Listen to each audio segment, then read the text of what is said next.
Yeah, so we do have a view at NAB that the economy has reached a bit of a turning point and that the worst is now behind us and that we are going to have a gradual acceleration in growth over the back half of 2025 and into 26, and we should get to around trend growth. And I guess the earliest indicator that gave us a bit of confidence in that view was a pickup in consumer spending. So we've seen an uplift in consumer confidence, business confidence has remained resilient, credit growth is picking up, house prices are picking up. So it does feel like the economy is going to be able to sustain a trend rate of growth once we get to 2026.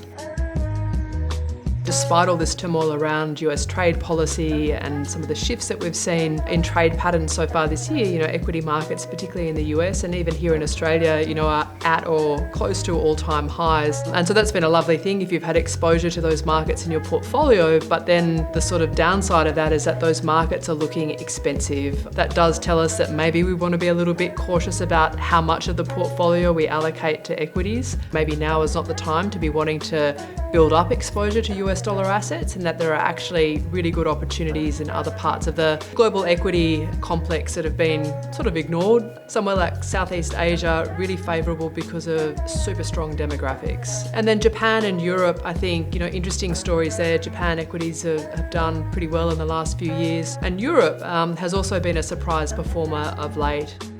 It does feel like we're in a world where we should be expecting the unexpected. In really basic terms, you want to be running a really diversified portfolio.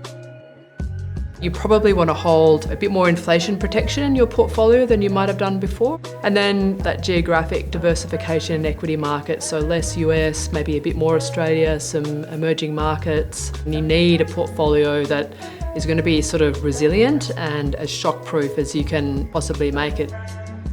On the property story, rate cuts are happening. We have seen in the last couple of months house price growth start to tick up. We've seen credit growth. In terms of the interplay between property prices and then what's going on with some of the proposed changes to superannuation, I think these sorts of proposed changes then start to influence homeowners' decisions about whether they downsize or not, because if the legislation or the playing field around super has changed, maybe that forces people to think a little bit harder about whether or not that's the right decision and makes the option of staying in the family home relatively more attractive. You can understand and sort of easily rationalise why people are wanting to look at that high end of the property market as an alternative destination for their investment dollars.